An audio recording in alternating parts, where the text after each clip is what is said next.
All right, well. Don't tell me now. Leviticus is your favorite. Leviticus is my favorite. But we're getting into the part of Genesis that I really like. I like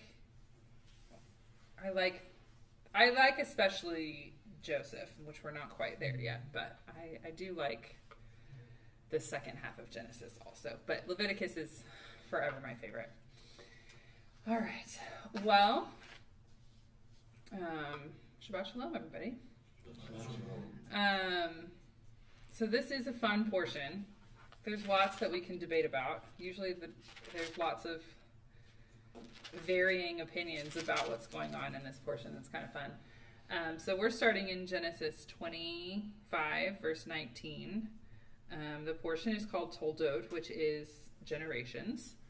And what's interesting about this portion is we've kind of transitioned a little bit from Abraham, because of course we had the death of Abraham at the end of the last portion. So we've kind of transitioned from Abraham to Isaac. But what's interesting about Isaac is that we mostly talk about Isaac in his relationship to the other patriarchs. Like when you think about Isaac, it's like, what comes to mind about Isaac? Well, the binding of Isaac. Well, that's really a story about Abraham, God and Abraham. Not that Isaac wasn't a participant, but we don't really have much about Isaac's point of view or how he felt about it. We know because he was old enough to be carrying wood that he was willingly participating in some sense, but we don't have a lot about how he felt about it or how that impacted him. And then even the story that we had last week of Rebecca, it's, Abraham's servant goes to find Rebecca, but Isaac's not really involved in that story, right? That story is more about Abraham's servant and Laban and Rebecca. And again, we don't have a lot about how, other than he thought, he loved her when he saw her, but also not really about Isaac.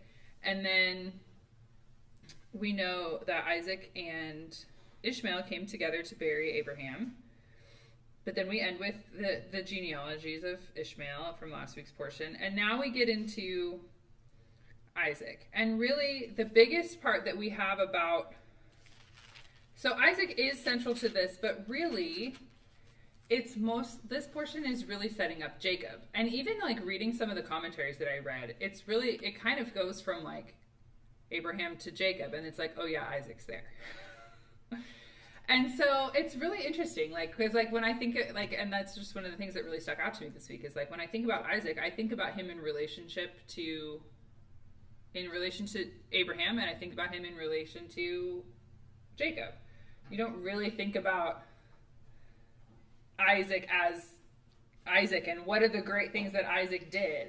And I'm not saying that he wasn't faithful and he wasn't good. It's just like he just has an interesting kind of role in the story. He's very unique in the line of the patriarchs. He's largely used. Yes. And many times he's framed as being very passive,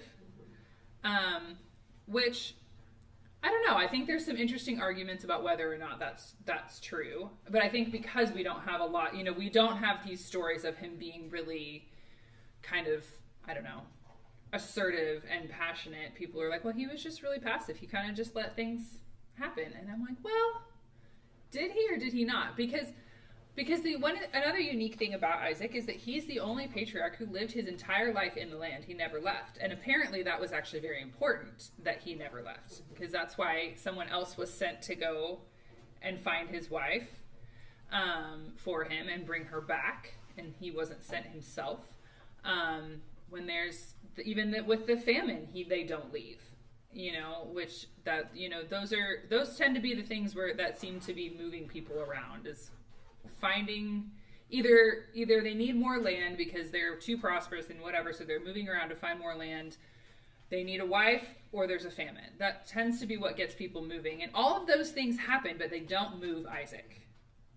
So I don't necessarily know what conclusions we draw from that. Also, he's the only one of the three main patriarchs that we talk about, Abraham, Isaac, and Jacob. He's the only one that his name doesn't get changed. So, which again, I don't know what conclusions we necessarily draw about that, but he seems to fulfill the way I look at Isaac, and I'd be curious of other people's perspectives too. The way that I look at Isaac is that he's kind of the maintainer, which is a very important role, right? Like sometimes it's, it doesn't seem, he's not being disobedient or unfaithful to the Lord. So it's not like he's causing them to go backwards and have to like fix his problems or something. But he's also, he's kind of in this spot of like, he's kind of holding steady and the Lord is kind of using him through his relationship with his father and his relationship with his children to move the story forward. But he doesn't have these big dramatic moments that some of the other characters that we're used to seeing have. And so it's interesting to think about how that shapes our perspective of him. Does it mean that he's a lesser patriarch?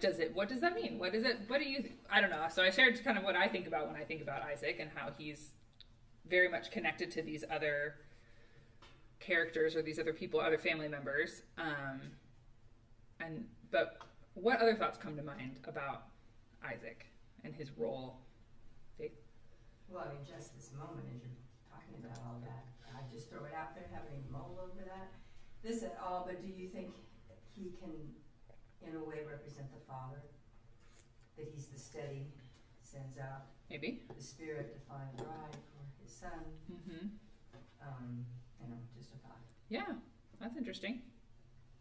Yeah. It doesn't state anywhere in the scripture that he had any other concubines, any other wives. It was just the one that he loved, and they had those twins. And that was, because with Abraham, we have these other kids that were born that set up these nations that they have conflicts or that they send off to, marry off with all of that.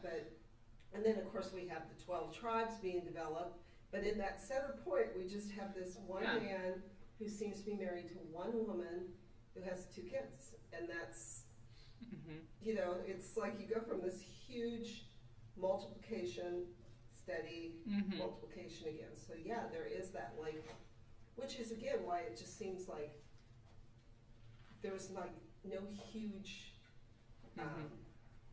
growth in that little period of time. And yet some really big things are set up right from those 2 kids, because we know that Jacob will end up basically being the father of the 12 tribes, and Esau becomes Edom, which is another major nation that has in the story as we go along.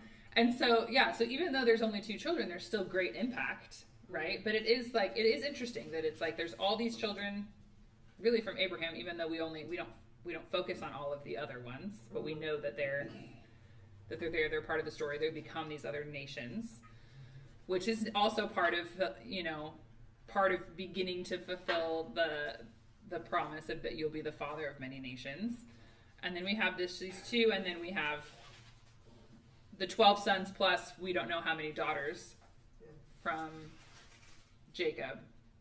And of course Esau just has many children as well. Yeah?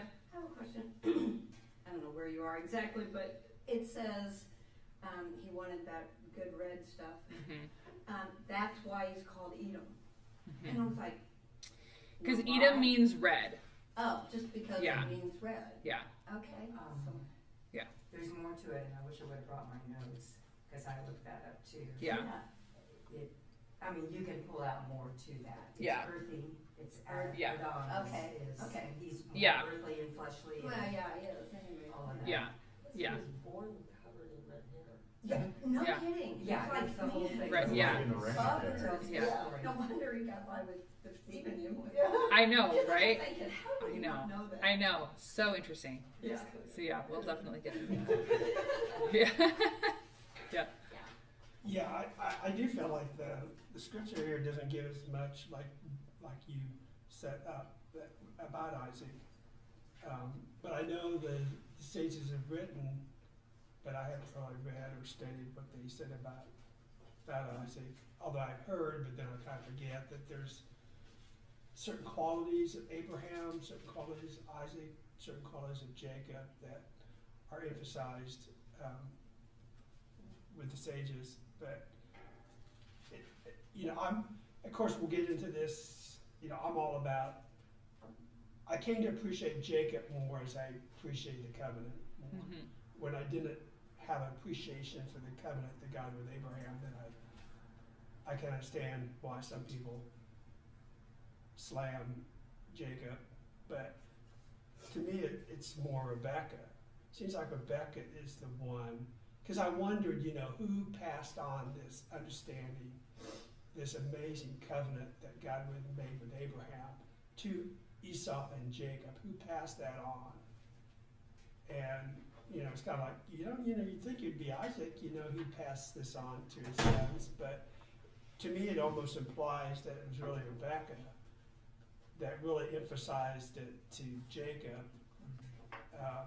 Maybe Esau heard it, but he didn't appreciate it, as we'll get into. But anyway, I don't really have much because I haven't really studied and read, but I know that the sages do, as they do with everything, they do elaborate on Isaac. Sure. Yeah. So let's get into the portion so we can talk about some of these interesting things that happen around Isaac, through Isaac, with Isaac, whatever. So we start out this portion and we find out that he was 40 years old when he married Rebecca. And then if we skip down, which we'll go back here, we find out that in verse 26 that he was 60 when Jacob and Esau were born. So 20 years of, I think I always, especially in Genesis, I always try to pay attention to some of the timestamps because things move so quickly. We move from one thing to the next so quickly as we read the text that I think we forget sometimes the time. And so it took 20 years for them to have their children, which I think I would suggest maybe one thing we can say about Isaac is that he obviously knows the covenant, right? And he knows this thing about generations and that the seed is important, that the lineage is important. But he doesn't go and take another wife or a concubine or whatever and have a child another way. He does wait. So I think that's maybe something to say for Isaac, that he doesn't try to force the plan. Whether you think that's patience, passivity, whatever, he waited until the Lord brought it. And this is also an interesting kind of a first situation where the Lord kind of comes and appears and speaks directly to Rebecca. Of course, we have with Sarah, when the angel of the Lord, this Yeshua figure, comes and tells Abraham that they're gonna have a child. Sarah is there and kind of hears it and things like that. But this is kind of a first, the Lord is speaking directly to Rebecca, to a woman. And he says to her in verse 23, 2 nations are in your womb, and 2 people from your body will be separated. One people will be stronger than the other, but the older will serve the younger. So we have set up from the outset that, things are not going to go as they kind of quote unquote normally would in traditionally. Because traditionally, of course, the firstborn, even in twins, would receive a greater inheritance and a greater birthright and have some additional kind of rights and responsibilities. So we have from the outset that this is going to be, that things are going to be different.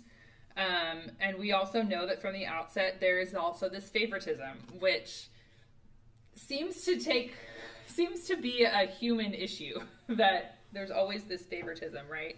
That Isaac prefers Esau and Rebecca prefers Jacob, and they're very different. And of course, we have seen this with Abraham, and we're going to see it with Jacob as well, that there's kind of this favor and how that kind of plays out. Or different preferences for different personality, whatever. It kind of goes all the way back. I don't know that God is playing favorites, but even thinking about Cain and Abel and their offerings, that one was acceptable and the other wasn't, which we know is more about their heart than what they're bringing. But it's interesting that human preference seems to be a difficult thing to overcome. Yeah. I guess back to your question about Isaac again. I guess a couple of things, like you said. Apparently, he really loved Rebecca. He had the desire to take on another wife or concubine or anything. So I guess that's a real positive thing about his patience to wait 20 years. And then verse 21 says he prayed to the Lord for his wife. I don't know how the Hebrew is, but it sounds like his love for Rebecca led him to pray for her. Yeah. Because she was barren. And I don't know what we implied by, was he passive for 20 years and then he prayed, or was he praying for 20 years? Right, yeah. You know? We don't know. Another one of those we don't have all the details kind of moments. Yeah. Yeah, I think also, and of course this is just speculation, I think Isaac may have learned a lot by watching his father on okay, when dad took another wife, or look how this played out. Look what maybe this did to mom emotionally. You don't know, but I'm sitting there thinking, he learned from his mistakes, possibly, if you want to look at it that way, but he learned from that family dynamic, because he was so close to his mom. Like it said, he was grieving his mom. So I'm sure he had seen this dynamic of the struggles that Sarah had where, other women could have children by her husband, she couldn't, type of thing. And so, even when we get a little further into the portion where he, this is my sister, well, it worked for dad, maybe it'll work for me, So I do think there's he picked up on things, but I think maybe he learned from things that caused issues. Yeah. And if he loved his wife, it's like, I don't want to see my wife go through the pain that maybe my mom went through in the midst of having to share her husband, So I think there was that sensitivity towards her.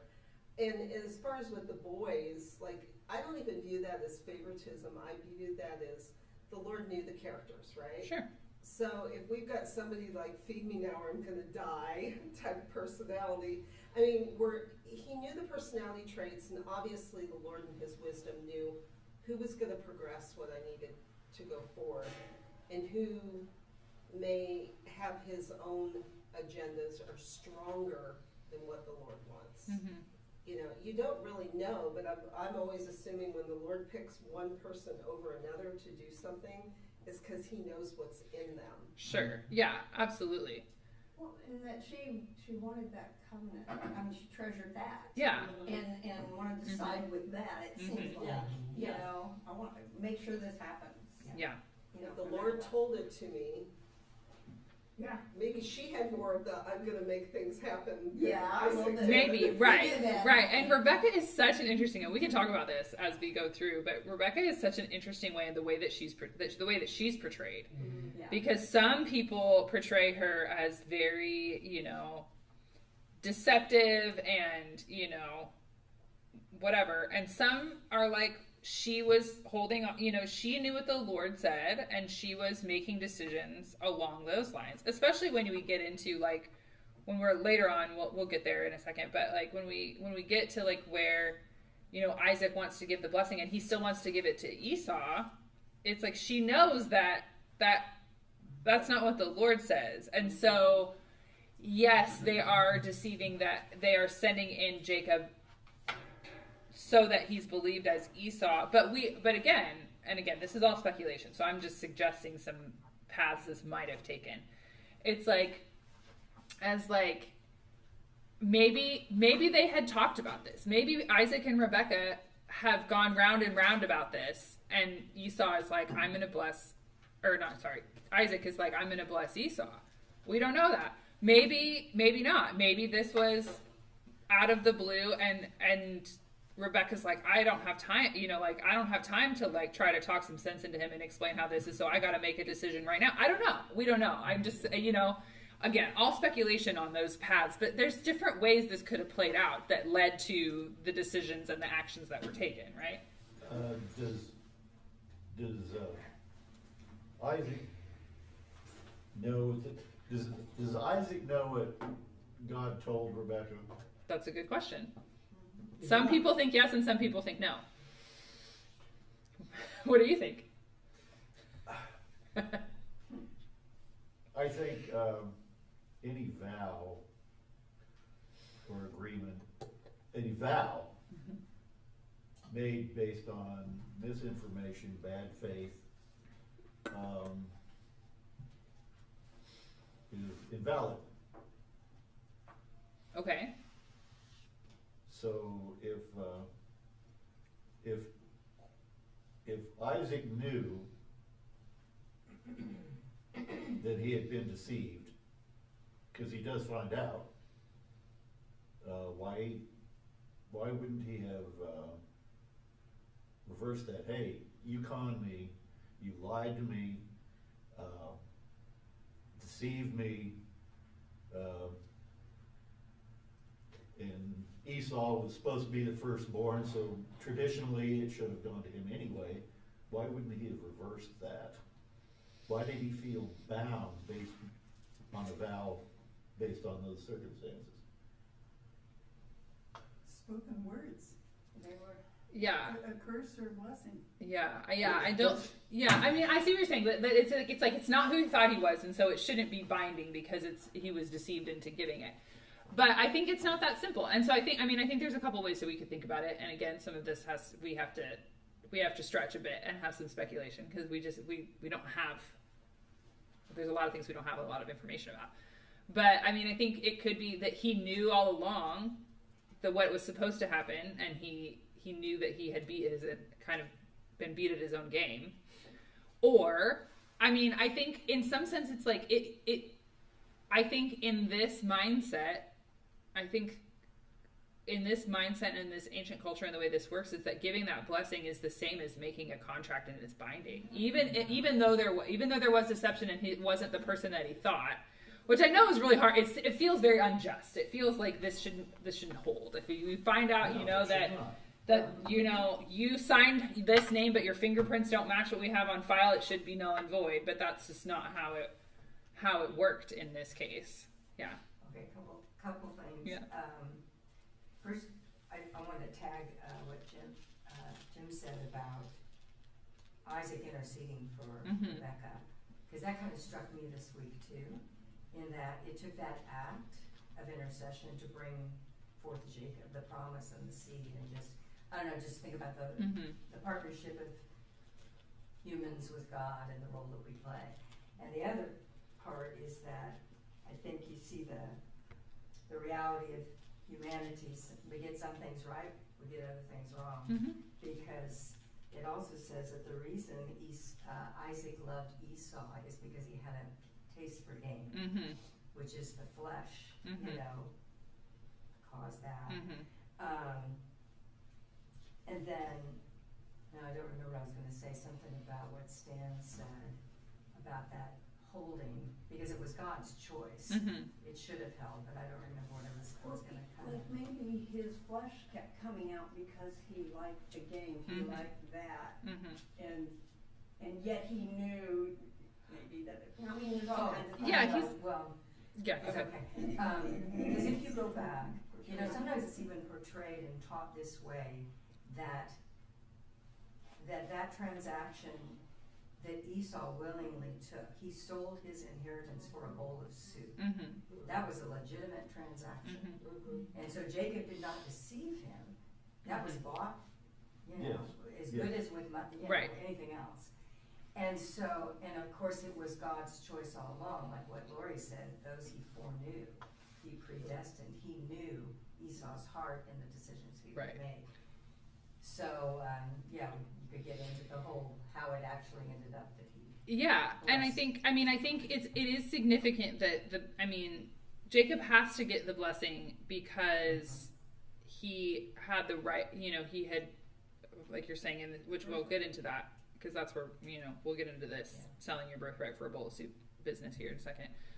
But it's like that was a legitimate transaction, and so if he has the birthright, to not also have the blessing, essentially the blessing of the firstborn, even though he's secondborn, is like is incongruent and it wouldn't work, right? And we know that the covenant has to be transferred through Jacob. So let's start working through this, and we'll continue to hit on all of these things as we go.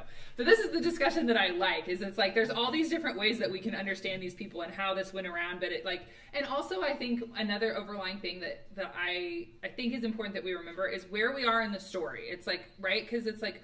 We have all the rest of it in our minds sometimes when we read this, and I think we should. I'm not saying we forget all of that, but also remembering that the way the Lord works, right, is through this progressive revelation.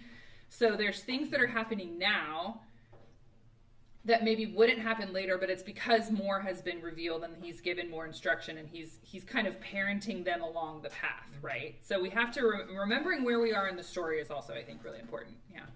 Yeah, and the story reminds me of later on when the nation of Israel enters the promised land in Joshua, the whole covenant that that Israel made with the Gibeonites, who deceived them and said, we've come from a long distance, we've heard that who you are and so forth, so make a covenant with us. And they were right there. They were not from a far distant land. So that was deception that Israel had to hold that contract because that was a covenant. And then of course Saul kind of breaks that covenant, and then David has to kind of honor it. And so this whole history of when you make a covenant, it's a big deal, even if there's some deception involved, apparently. So I guess kind of like, you're driving down the highway and you're speeding, you get pulled over by a cop, and you say, well, I didn't know. And the cop says, well, you should have known. Right. So, I don't know. It does, I understand where it's coming from, that it doesn't seem right, but it does seem biblically that there is a thing about that if you make a covenant, if a king makes an agreement, whatever, you got to abide by it. Yeah. Yeah. Okay, so let's. No. It seems their word back then is different than our word. Yeah, it's different. Okay, so I think let's talk a little bit about this transaction here with selling the birthright. So, I'll just read a few verses here. So 25, starting in 25:29. Now Jacob cooked a stew. When Esau came in from the field, he was exhausted. So Esau said to Jacob, "Please feed me some of this really red stuff, because I'm exhausted." And that is why he is called Edom. So Jacob said, "Sell your birthright to me today." And Esau said, "Look, I'm about to die. Of what use is this to me, a birthright?" Jacob said, "Make a pledge to me now." So he made a pledge to him and sold his birthright to Jacob. Then Jacob gave Esau bread and lentil stew, and he ate and drank. And then he got up and left. So Esau despised his birthright. And, where did I put it? Robert Alter translated, "Why do I need a birthright?" Which is similar, but it's more of like the question. But what use is this to me, or why do I need a birthright? So this is, I think, one of the things this shows us. 1 second. So one thing I think this shows us about Esau is it shows us some of Esau's character, right? He is seemingly a little bit. A dim bulb. Yes, and he's a little, maybe a little dramatic. Yes. Right? Because he comes in and yes, he's exhausted and hungry, and this is a very large decision, and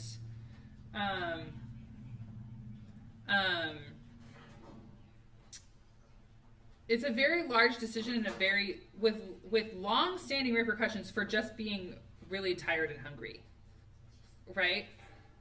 Like, I don't think we need to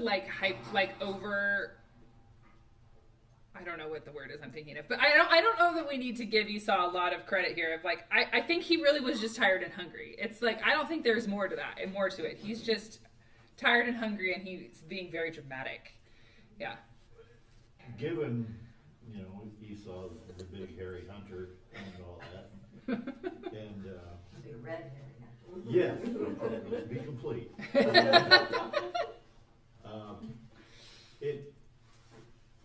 It doesn't make sense. I think easily could have gone another way, or logically it would have. Why wouldn't Esau at that point? Okay, I'll give you a suit for your birthright. Why wouldn't Esau put him up against the wall and say, how about if I make you an offer you can't refuse? Well, clearly Esau doesn't value things that he's supposed to be valuing. He's very self-centered, and he's just thinking about his current state in that moment. So he's like, who cares about all this other stuff? I'm famished. Well, I'm going to use Stan as an example. When he was Can't a wait. child, there was a toy that he wanted, desperately wanted. Oh, yeah. Yeah. Plastic fiddle. Yeah. What was And it? Plastic fiddle. Oh, He wanted great. a plastic fiddle, and his mom didn't want to buy him one. So, drama. If I don't get this, I'm going to kill myself. And his mother was like, okay. She just So you should understand drama. She handed you her best kitchen knife. I did. Yeah. It is worth mentioning that the birthright wasn't just you get twice as much money. Mhm. You also have the responsibility of seeing through things when Mhm. Pop dies. And, Right. And so you may or may not come out ahead on the deal. Yeah. Yeah. So, yeah, there's a great level of responsibility. It's not just inheritance. It's responsibility as well. And Esau doesn't seem to really want to take that on, which we see more evidence of later. So I think part of this, and sometimes people like to portray, again, and I think we're not necessarily sitting in this camp, but many people portray Jacob as being really deceptive there. And it's like, I don't think he's not deceiving, he's not tricking, he's being because Esau could have said, no, I'll go cook my own food and keep my birthright. He's And an opportunist. right, and especially since he he likes to hunt and have game, and then he sells it for lentil stew, which is not game. It's clearly just not worth very much to him, and he's very, impulsive, and so I think this shows us a lot about Esau's character, and it shows that Jacob, I think we could make some level of assumption that Jacob knew something about this prophecy or this whatever, and so he saw he may have seen an opportunity that he took. And maybe he tried to take other ones and it didn't work. And this one, finally, Esau was like, fine, I give up. We don't know. All speculation. There's lots of paths we could assume or dream about. But somehow this ended up that whatever happened in this moment, Jacob saw the opportunity and Esau was like, I don't care. So it shows us something about both of them, I think. And it shows the word despise. Why Yes. it says there that Esau despised. Yeah. And probably in God's eyes, you make a promise like that, here's your... If Esau had truly believed that this was supposed to be his, but like I said, we're looking at that character even from the womb of who really wanted this and who was willing to sell it for both. And in the Lord's eyes, or the way this is written, he basically despised it. It didn't mean to him what it meant to Jacob. So obviously Jacob getting it was the right decision because it meant something to him. It shows that Esau wasn't an honest man either, because he didn't go tell his father. It would seem, and at the end of this parsha, he says that Jacob stole twice. He stole the birthright and the blessing when, as we're discussing, he did not steal the birthright. So, and it would appear that he did not go and tell his dad, well, by the way, Jacob is now, he has the birthright. Right. He just... I don't think that's a matter of dishonesty, though.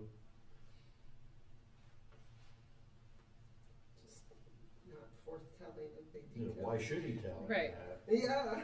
Right, but there's a lot of things in here that it's like, We don't know if they said or not, and if they didn't, then it's like, it makes a difference. Yeah, Faith.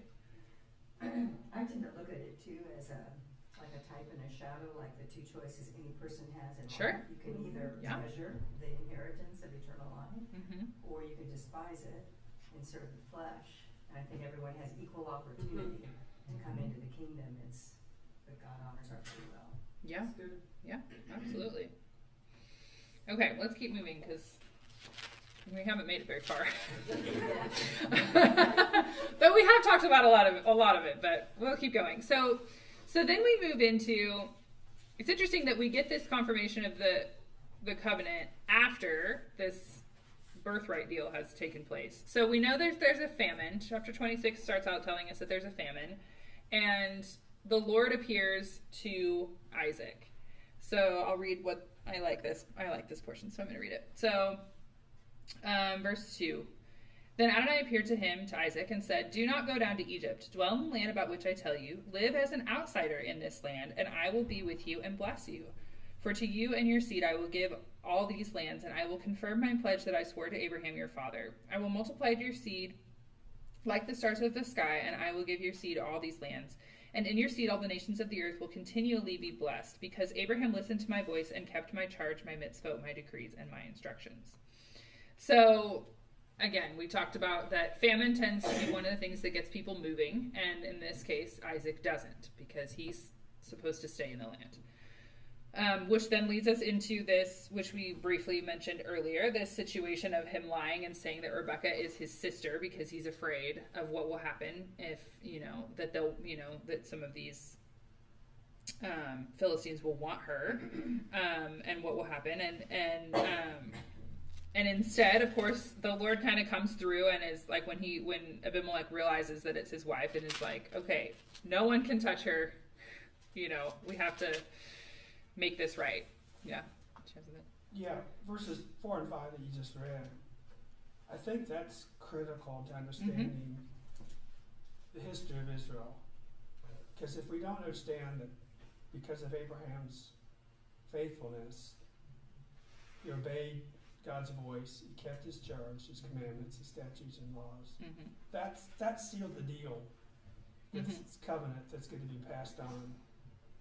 And so no matter, it's not Mount Sinai that seals the deal.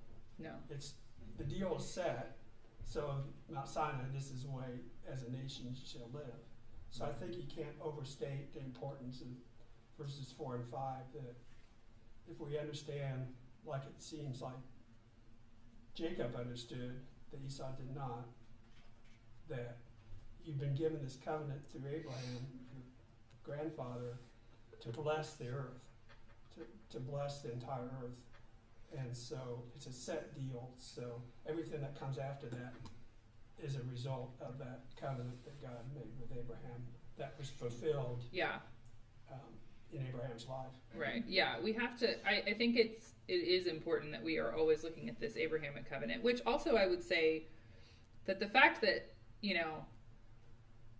the Lord appears to Isaac and says all these things, which is basically the restating confirmation of the covenant to Isaac, and that he stays, means that he's also listening and obeying to the voice of God, even though it's not in as much of the dramatic way that we see, because Abraham, God calls Abraham, get up and go to this land that I'm going to show you, and it's much more dramatic, there's much more movement, but I feel like Isaac's obedience, hearing and obeying, just looks more like staying put when it would actually make more sense to leave. So, but yeah, I think this land seed and blessing covenant that is first given to Abraham and now to Isaac and eventually to Jacob and to all of Israel is significant. And Sinai is a different type of covenant. And so if we look at the foundations from this covenant, we get things fall into place a lot better. So let's keep moving in the interest of some time here so that we can fully debate all of these people's decisions. Of course. Okay, so Isaac, so then we have the rest of 26 is all this interaction. The Lord blesses Isaac, and they have, this thing with Abimelech goes down, and things are okay. But at the very end of, and I'm moving us back into the dramatic story here, so that's why I'm kind of skimming this one. But at the end of chapter 26, in verse 34, we find out that when Esau was 40 years old, which is the same age that Isaac was when he married Rebekah, but when Esau was 40 years old, he took his wife Judith, which is the daughter of a Hittite, and he took another wife. He took 2 wives, both from the Hittites.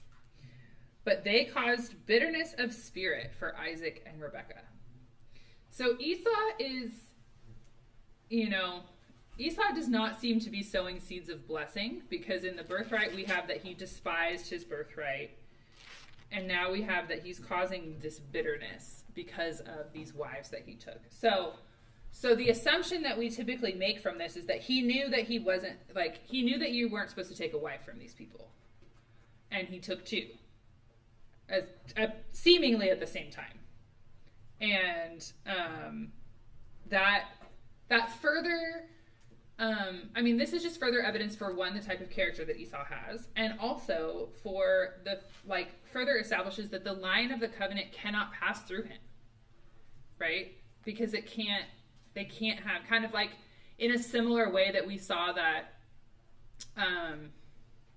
Abraham had to send his servant to go and find a wife for Isaac because he couldn't marry a Canaanite, right? Because the Canaanites, going back to the Noah stories, the Canaanites are cursed. So you can't have the seed of the blessing marrying the seed of the curse. It's not going to work out very well.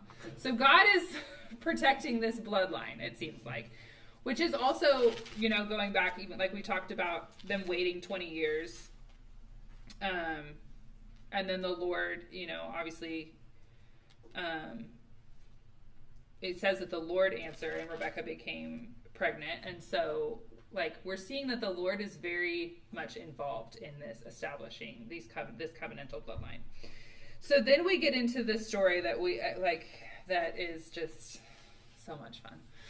With this blessing and curse. Yes. I got to back in just a little bit. Okay.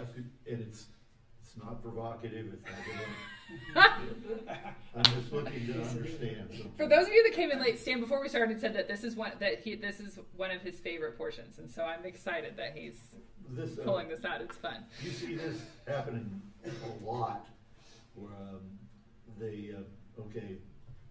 about the wells. Uh-huh. The water is ours, so he named the well Essek, because they contended with him. Mm-hmm. Well, is that what Essek means? Um, In the language of the time, are we to assume that Essek meant contention? I think so. I haven't looked that one up specifically, but usually that's what that means. Usually the namings of things are they name things because of that, and they're recording it accurately usually, because it's kind of like he's called Edom because it was red. Okay, that's simple. My Go on. Bible has a footnote that says that's true. Yeah. I like I said, I didn't go and specifically look that one up, but it's usually trustworthy when it says things like that. Yeah. Hebrews 12, 15 through 17's got some more stuff in regards to Esau and where his heart was.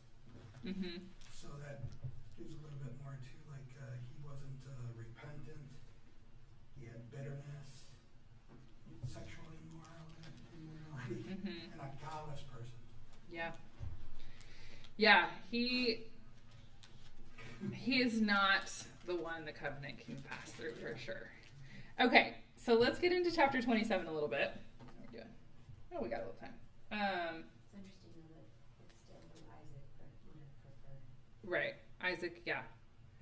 Yeah, and that's one of the things that I'm like, I wish we had a little bit more information about, especially that he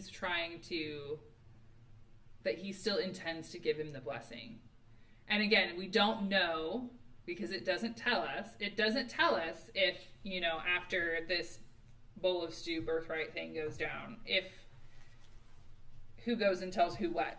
We don't know what Rebekah and Isaac know about that, because it doesn't tell us. It's hard to assume that they wouldn't know anything about it. And based on their characters and things going on and the family dynamic that seems to be portrayed here, I think that there's probably been some discussion, disagreement, challenge about some of these issues. either directly or indirectly. I imagine it was an interesting family dynamic. And something that's interesting, yes. And something that's interesting, and I don't think we'll have time to like pick apart all of them, but if you look at Genesis 27, there's basically 7 sets of dialogue as you go through, and blessing is the topic of all of them. So this blessing is a big deal, which makes sense. But none of the dialogues, none of the 7 sets of dialogue in chapter 27 are between Jacob and Esau. It's between Isaac and Esau, Rebekah and Jacob, Jacob and Isaac, Isaac and Esau, Rebekah and Isaac, but never between Jacob and Esau. So they are not talking to each other about any of this, and apparently anymore, is I think the way it's portrayed here, at least. And of course, like, I mean, in some sense it makes sense because, of course, you know, like, Isaac tells him to prepare the meal and he goes off, and so he's somewhere, you know, Esau is somewhere else while all this other stuff is happening, and then he comes back. But it still is kind of giving us this picture of that separation between these boys. So I would assume that they're probably not getting along well in their family. And again, we have some favoritism to each one from the parents. So, and it would be interesting to know more about Rebekah and Isaac's relationship in all of this, and what their discussions and understanding was about some, you know, again, there's a lot of pieces that we don't have. We just have what the text shows us. And so that leads us to, of course, this situation where Rebekah happens to hear that Isaac is asking Esau to go prepare this meal so that he can bestow this blessing on him. Also, Rebekah was the one who got spoken to. Right. Right. And again, we don't, and we also don't know. We know that the Lord appeared to her and spoke that to her, and we don't know what Isaac knows about it. I think it's really hard to believe that he doesn't know anything about it. But it's also different, like when the Lord speaks something to you. Sure, yeah. Versus when the Lord speaks something to your spouse. Yeah. And you have to trust that your spouse heard correctly from the Lord. Yeah. And repeated it correctly. Yeah. Yeah. Repeated it correctly. So there's also like a knowing that she had. Yeah. That. Yeah, for sure. Yeah, which was kind of like last week's portion on Sarah trusting Abraham. Mm-hmm. Did the Lord really tell you to go kill our son? Mm-hmm. You know, I mean, so Yeah. yeah, the spouse trusting that this person, Yeah. And I think we can still attribute to Rebekah her servanthood, Mm-hmm. that she was selected by Eleazar because of her response to his request, Mm-hmm. and that her response to go and leave her family. I'm thinking if we kind of frame her, everything that she does in a perspective of servanthood, I think that's make it elevate how we read the text also. Yeah, and Rebekah, I mean, it does seem that Rebekah is a pretty decisive woman. You know, because even thinking about, I mean, because, and I think that she does, I mean, I think actually I like Rebekah. And I don't see her as this like deceptive, conniving, you know, deceitful person, which is sometimes how she's portrayed based on how she responds here. But I mean, think about, like when, you know, when she receives Abraham's servant Eliezer, presumably, and serves him and welcomes him and shows this hospitality, right? But then she's also given the choice, right, whether she goes or not. So she wasn't forced into this, and we know that Isaac loved her, which it's the first time that we see that it's really specifically said that they're, you know, that he really, you know, loved her, which I think Abraham and Sarah loved each other, but the way that it's worded is different. And I think that, what was I going to say? So I think that she you know, we talked about at the very beginning that sometimes Isaac is portrayed as somewhat passive, which I don't know that I think that he's all that passive. I think that he's just he's holding his ground. But Rebecca is not a passive participant in the story ever. So, and again, like I mentioned before, I think there's there's different angles we can look at this from, and it's all speculation, so we don't really know exactly how this is, because we don't know the history of, have they had lots of discussions about this and come to a stalemate multiple times about this blessing because they each have their own personal preferences about these sons, or do they, or have they, or is in this moment she's hearing this and she knows it's about to happen, she's got to make a quick decision, and she knows what like we're saying, like she knows what the Lord has said, and so she's making actions based off of that, and she knows, and she knows her husband, and she knows whatever this history is that we don't have record of. And this is the way that she sees that this is gonna go about. And she even she takes responsibility for it also. She doesn't just, say like, we're gonna try this and we're gonna let, whatever fallout comes is gonna happen. She says to Jacob, because Jacob is like, hold on. I don't know that we can pull this off, so this is 27:11. What? Exactly. Right. Let me, call your attention to 12 and 13 verses? Yeah. So I'm going to start in verse 11. So Jacob said to Rebekah, his mother, look, my brother Esau is a hairy man, but I am a smooth man. Perhaps my father will touch me, and he'll make for me a mocker, and I'll bring upon myself a curse and not a blessing. All right? Let's keep going. Then his mother said to him, let your curse fall on me, my son. Just listen to me and go and get them for me. So she's really she's taking responsibility. Like, she knows that this is kind of risky, and that, but she's willing to take responsibility for that because she believes in it enough.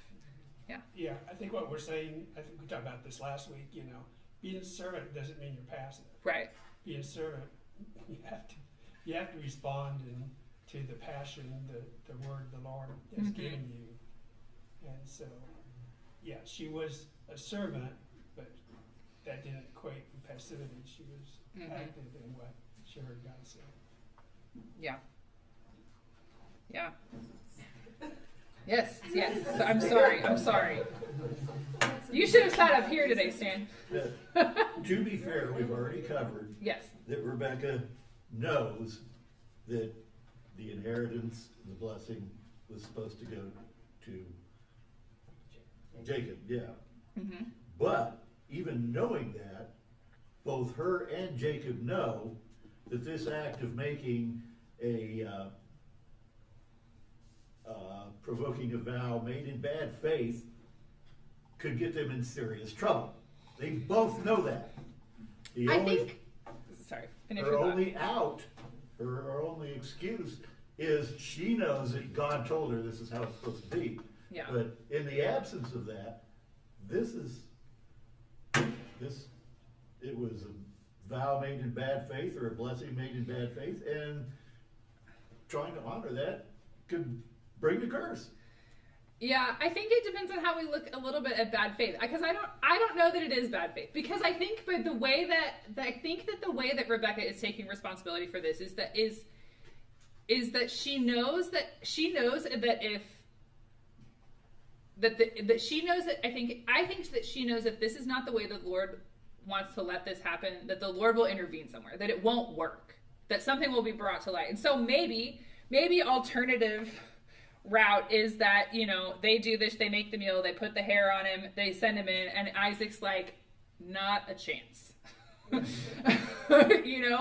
He's like, you are absolutely not Esau. I'm not doing this. We have big family blow up, whole family gets together and they hash it out, and who knows, and maybe finally the Lord himself, I don't know, I'm just totally making stuff up at this point. But maybe the Lord appears in their midst and says, I really did say this. Isaac yields and relents and blesses Jacob. I don't know. And so it's like, so regardless of how we feel about how these people went about it, The Lord allowed it. Yeah. And that creates a bit of tension, because I also don't think the Lord is saying, all right, well, if I speak something to you, go through whatever means you want and whatever means you think necessary to do it. I also don't think that that's what this is saying. Then you get Saul. Right. So, right. So and this is kind of why I like the story, and I like the discussion that comes out, because I think it's next to impossible, unless Rich is going to drop a bomb on me and make it all make sense. It's like, I don't think we can fully reconcile all of this on all of their decisions. I don't think that we can fully, in a nice, neat way, like, I don't think we can fully exegete this passage to make it look really pretty. Like, I don't think we can do it. And that's okay. Yeah, exactly. I mean, I think that's partially the point.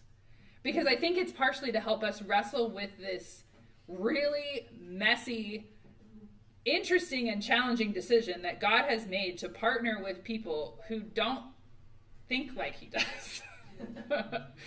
And still bring about, like, we still see his sovereignty in it, right? Because like I said, if it weren't this, it would be some other way. Like that the Lord, the Lord has spoken how this is going to go down. And he's trusting that these people are going to get there somehow. And he's willing to work with how they're making the decisions, which I think, again, I tend to be generous with, I don't look at Rebecca as deceitful and conniving. I look at her as she's doing the best she can with what she knows and with what she has available to her and with the culture and the circumstances that she's living in. And the limited history that we so far understand about the Lord at this point, I think she's doing the best she can. So I think one of the takeaways about this is, as much as I think, and I have very much lived in this reality, and I have just had to learn to let it go a little bit of just like, I want to be able to explain it. I want to be able to understand how this is okay, but I just don't think that that's the point.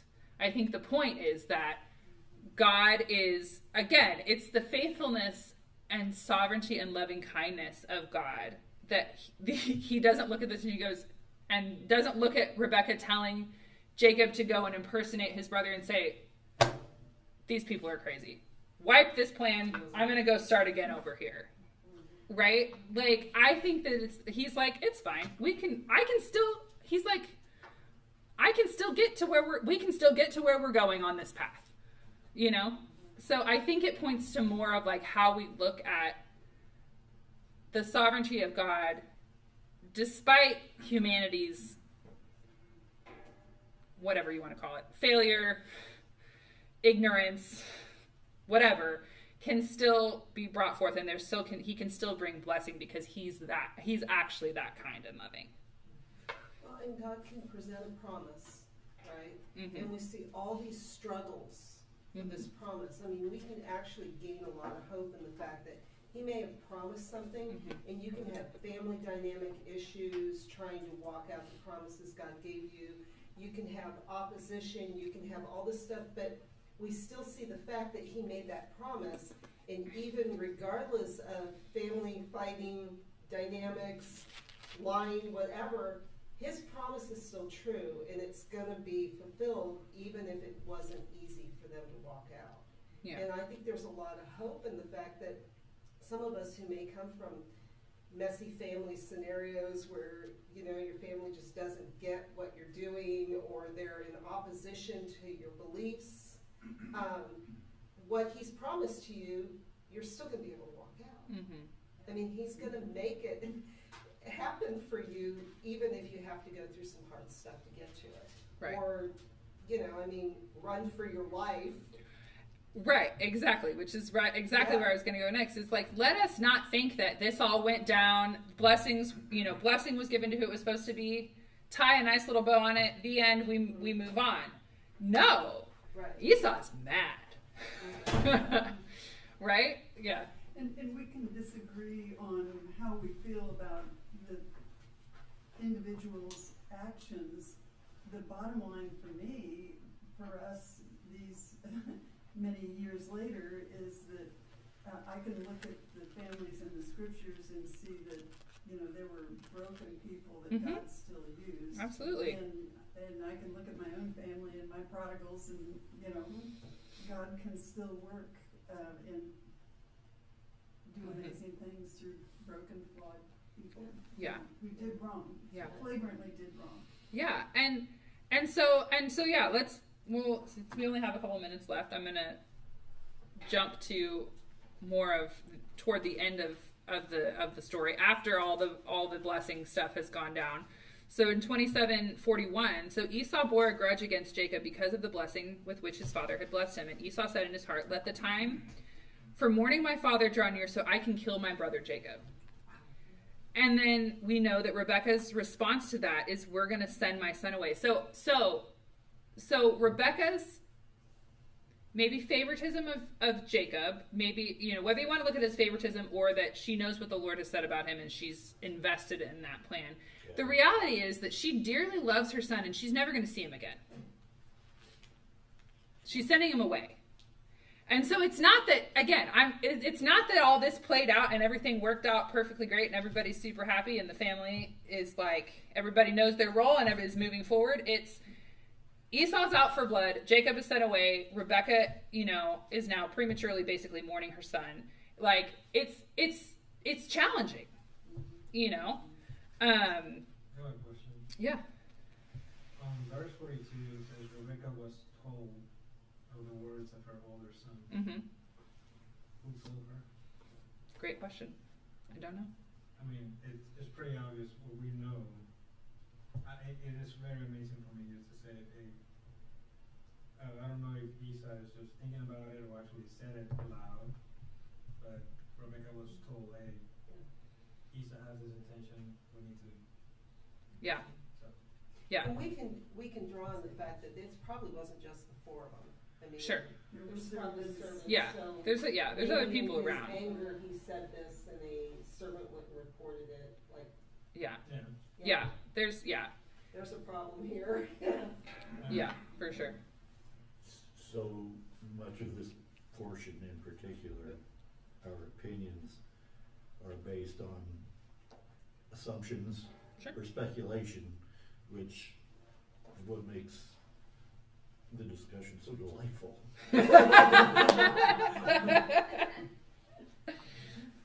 Yes, it is. It's one of those, yeah. I do actually kind of like it, which this is something that used to really frustrate me, is that, like, no matter how long we sit here and talk through all of these things and all the, like, at the end of the day, we can't know for certain exactly all of their motivations, all of their thought process, all of the other conversations and situations that have been happening over however many years. Like, we don't know. And so at the end of the day, we have to say, you know what? The Lord, but we can look and say, okay, this is what the Lord did, and this is what the Lord had said, and this is how it's showing us that what the Lord said is happening. However messy it is, and however much we may not enjoy some of the choices that people made along the way. And how much he allowed. Right. And he allowed it, and he doesn't seem to be, he doesn't seem to be so terribly concerned about it. It doesn't seem like humanity managed to mess up God's plan, which is very comforting. Yeah. And in eternity, we'll know as we are known. So when the Lord shows us the whole thing, it will just cause us to, it will just enhance our love for the Lord, because, despite all the human frailty and brokenness, the Lord worked. Yeah, exactly. So to end, we'll end on a blessing note.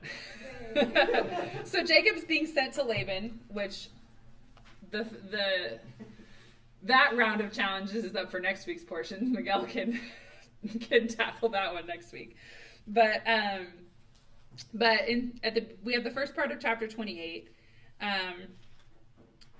So Isaac calls for Jacob. So he's going to be sent away. So Isaac called for Jacob, blessed him, commanded him, and said to him, "Don't take away from the daughters of Canaan," which we've already talked about. You can't have the seed of the curse marrying the seed of the blessing, because that's not going to work out. Get up and go to Padan Aram, to the house of Bethuel, to your mother's father, and take yourself a wife from there, from the daughters of Laban, your mother's brother. Now may El Shaddai bless you and make you fruitful and multiply you, so that you may become an assembly of peoples, and may he give you the blessing of Abraham to you and to your seed, so that you may take possession possession of the land of your sojourn, which God gave to Abraham. So he gets there. He gets there. And we have this be fruitful and multiply, right? Which is the initial command that God gave to Adam and Eve and throughout. And we have Isaac giving Jacob essentially the covenantal blessing of Abraham as well to continue. So it seems that through this blessing that Isaac is like, okay, this is the son of the covenant, this is the line that it goes through, and this is how things are going to continue to move on. So despite the messiness of people, we still end on a note where we are continuing the story and God's covenant is continuing as he promised. So that was a good discussion, guys. That was fun. I always really like this portion. It always brings out lots of really fun